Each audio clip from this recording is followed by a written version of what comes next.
400 kilos for reps, take 2. Okay guys, it's the second installment of the deadlift for reps. 400 kilos, 880 pounds. A couple of weeks back we had Rauno Heinle getting 5 reps and Jerry Pritchett managing 4. Rauno equaling the world record. Today we had Adam Bishop and JF Caron. JF Caron hit 5 reps back in 2017. I think I said 18 in the preview video. It was 2017.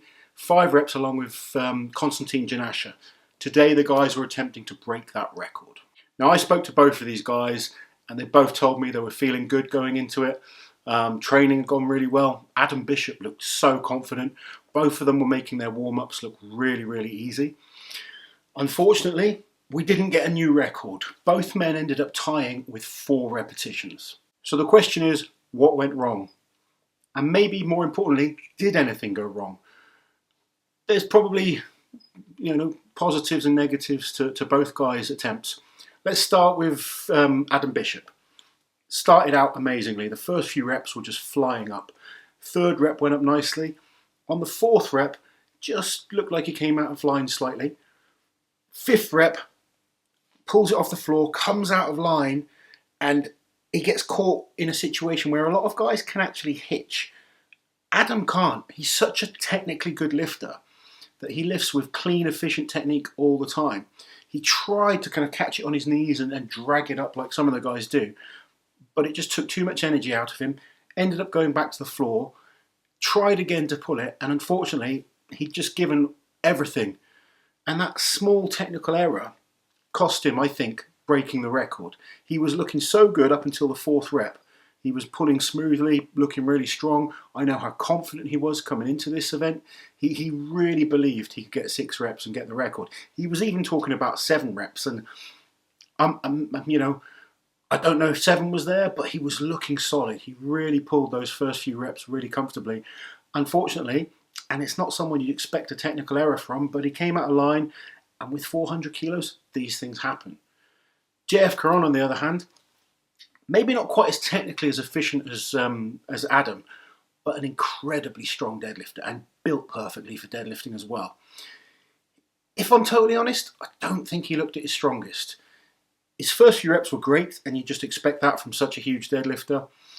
I personally believed JF could get 6. I had confidence in him. I'd seen him get 5 before, and he got 5.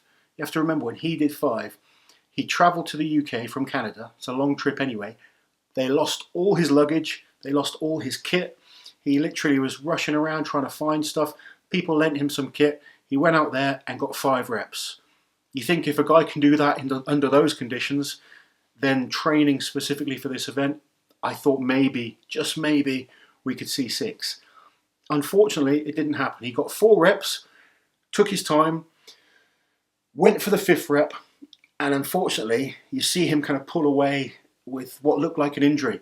I actually spoke to JF just before doing this and asked him what happened, because he did his post-interview. He didn't even mention an injury. He's such a tough guy. He's not one for excuses. He never, ever makes an excuse in any show I've seen him do. But unfortunately, he's pulled or torn something in his adductor.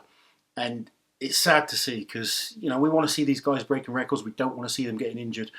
And in true JF style, he just said, he shrugged it off. He said, I've got nothing to train for right now. I'm going to have a holiday. And that's the kind of guy he is. He's such a determined man, such a cool, laid-back character. Doesn't let these things get the better of him. I know he'll be back and lifting big numbers very, very soon. So unfortunately, only 4 reps for both guys. Now, I keep saying unfortunately, and I mentioned this in the Rauno Jerry video. I think all of us have gone a bit crazy on thinking that 400 kilos is easy. Now, in my prime, I was around the 440 mark deadlifter, and in my prime, I pulled 3 reps with 400 kilos. That was just before I went for, I pulled 435 at Europe's Strongest Man, and then tore my lat going for 446. If you haven't seen those videos, check them out. It was when I could deadlift pretty well, but not as good as these guys. And they went on to do 4 reps. They've done, Rauno did 5. And the question is, how much extra strength do you need to pull an extra rep on top of that. It's a very, very heavy weight. It's very different to pulling, say, 300 kilos, because 300 kilos is a much lighter weight for these guys, and you can then get some variation in. You could be the same kind of max puller, but someone who's better for repetitions may find they can do 2, 3, 4 extra reps. Whereas when you go up to the 400 kilo mark, the amount of power needed to get that extra rep, you probably need about 25 kilos more on your top end strength to pull an extra rep. So let's say these guys are both around the 450 mark, give or take a few kilos. You need to go from 450 to 475 to be looking at one extra rep on top of that. And then up to 500.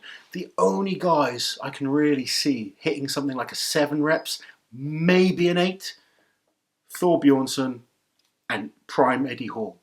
Those two, when they're pulling 500 kilos, 7 and 8 reps is possible. I believed we might see 6 from one of these guys today. Unfortunately, didn't happen. We know JF's capable of 5, with being around a 450, 460 maybe deadlifter. And when you kind of think of these numbers, they're crazy. I mean, only 2 men have gone over 500. Behind that, you've only got 1 man that's gone over 470. And then you have a few guys around the 340 to 370 mark. Sorry, 440 to 470 mark. There's still not that many guys going over that 450,000 pound barrier.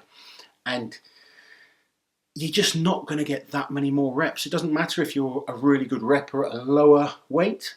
When it gets that heavy, you just don't have the energy. We've seen all 4 guys, all of them 450 kilo plus deadlifters.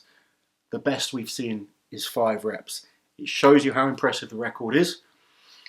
Now the question is, who's going to come and beat it? I've been making a list of guys that I think are capable of beating that record. It will be interesting to hear your thoughts. Luke Richardson, he's in the mix. There's Payman Maharani from Iran. He's looking really, really strong. And obviously, I think all of us would love to see a prime Eddie Hall and a prime Thor Bjornsson going head to head on an event like this. Let me know your thoughts, guys. Let me know if you enjoyed the show today. There is one more World Ultimate Strongman Feats of Strength Challenge coming up next week. Stay tuned for that. I'll see you guys soon.